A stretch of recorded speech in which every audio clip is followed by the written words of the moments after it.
This is high-speed chess. That's what you're watching. We got to talk about Jesse Bam Rodriguez. He looked really great against Mr. Fernando Puma Martinez. You know, he ran through Fumalele Cafu. He ran through El Gallo Estrada. And now he is looking down the barrel of undisputed at super flyweight, right? Yeah, super fly. And it'll probably be against my boy Taraji. So, damn.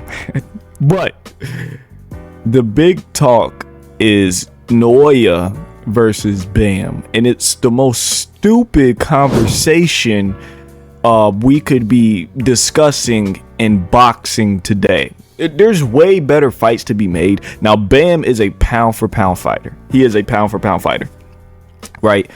But it doesn't make sense. This is my biggest thing. Not only would Bam be jumping 2 divisions up to 122, having a naturally smaller frame, and Naoya is way more acclimated to 122.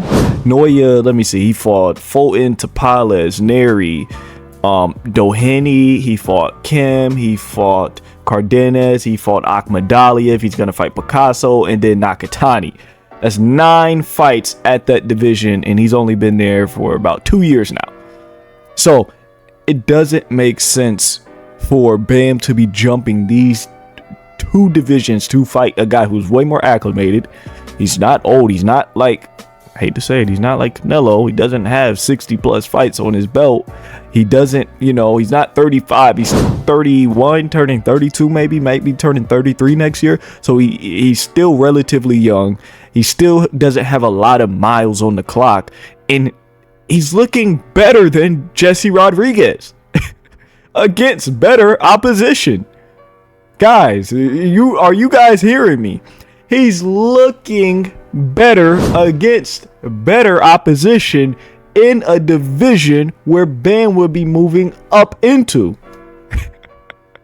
I don't think you guys understand what I'm saying. Canelo was looking worse than Bud, right? But Canelo was at a higher division, right? So I was like, okay, I think Canelo should win due to weight, but he has been looking bad. He has not been looking like his usual self. So if Bud moved up and did it, I'd be like, okay, I could see that. I'm not trying to discredit Terrence Crawford in any sort of manner. And then also Canelo was lower on the pound for pound. That was a big, you know, case on why Bud could possibly do it. It was a very evident decline in Canelo's ability and athleticism and career as a whole. So that is a big reason why Bud was able to pull off such an amazing feat. While, like I said, it is an amazing feat, but there was a lot of things surrounding it for it to make sense and all come together. But when you bring in Naoya, and Canelo is, you know, he started down there and he's naturally a bit smaller. He's not that big. But when you bring in a Naoya Inoue, who's really settled down into 22, who's really bulked up and got some muscle on him now, who's a grown man. He's a grown man. Bam is still a kid. Bam is what, 24, 25? There's still some meat missing on his frame. He's still kind of small. So Naoya isn't a kid anymore. He's a full grown man, right? That's that process. Nakatani is slowly transitioning into that as well. Nakatani used to be really slim, right? I'm not saying that because he fought a lower division, but it was just some meat missing from his frame. So Nakatani is transitioning from that kid-like frame, and he's starting to grow into his body as well as he's moving up and he's naturally maturing as an adult male. Bam is still 4 to 5 years away from that. All that muscle, all that mass missing from his frame, you won't see that start to fill in for another 4 to 5 years. But once again, let's say he does jump 2 divisions. I like him at 15. I think he's gonna be at his best at 15. I think he struggles a bit at 18, depending who's in the division at the time. But 22 is just biting off more than he could chew. That's way too much. So you're bringing him up 2 divisions. Let's speak on the stylistic clash here. So we're gonna have a larger guy in a way, right? He's gonna be a lot larger, and this guy is hitting so hard it's almost unfathomable. unfathomable. We having some fun here today, right? But the guy is one of the hardest pound for pound punchers in the history of boxing.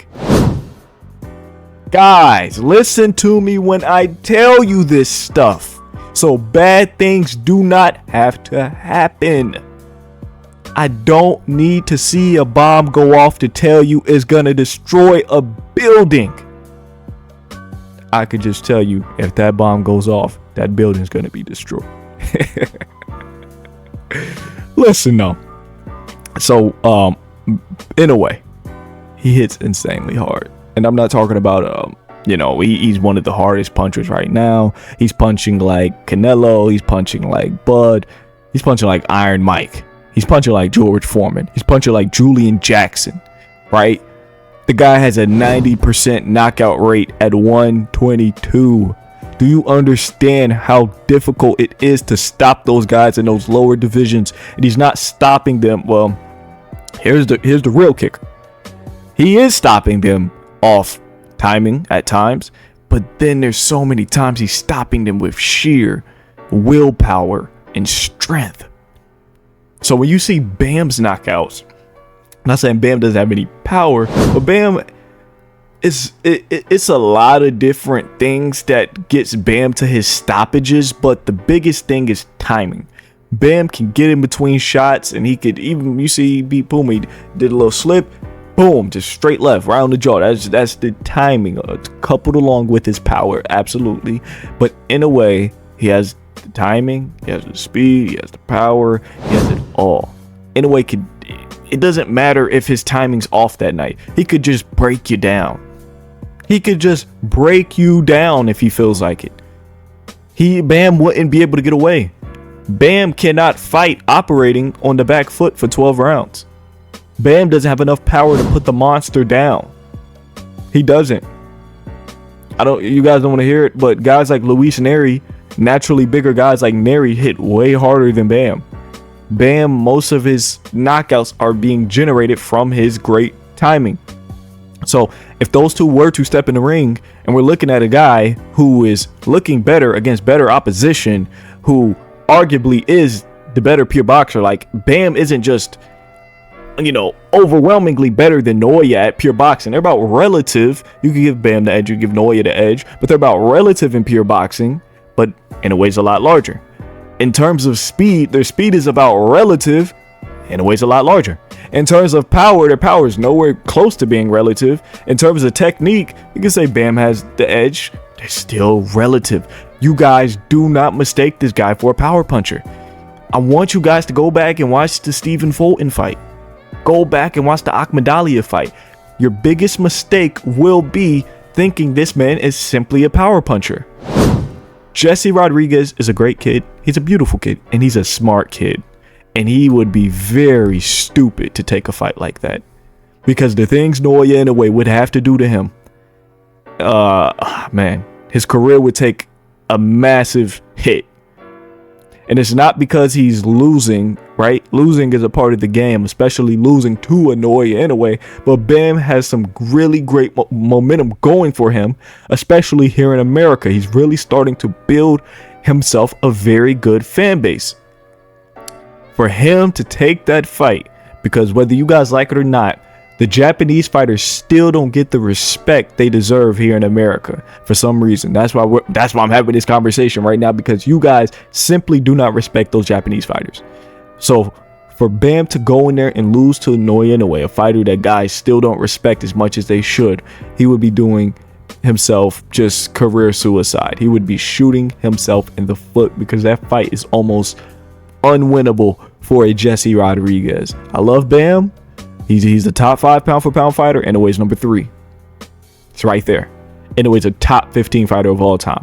This guy is magnificent. He's splendid. He's brilliant. He's excellent. He's exceptional. He's one of the greatest. He's the greatest puncher. In terms of punching, I have him number 1. You want combinations, you want jabs, you want power, you want hooks, you want counters, you want anything. He's number 1. He has it all. You guys go, did I do a resume breakdown on Noya? I don't know. Maybe I did. I don't know. if I did, make sure you guys go watch that. Maybe I need to do that because you guys are getting disrespectful. But anyways, this video was I had a blast making this one. I got a really busy day today. I do appreciate you guys for tuning in, all the support and love. You guys let me know. I don't give a damn. I don't want to hear your guys' opinion on Bam versus Inoue. You guys let me know. Inoue versus Nakatani. That's more of a 50-50 bout. You guys let me know who would y'all have in that one. What about Nakatani versus Bam at 118? Who would have won that one as well? You guys let me know. Let me know in the comments below. Peace out.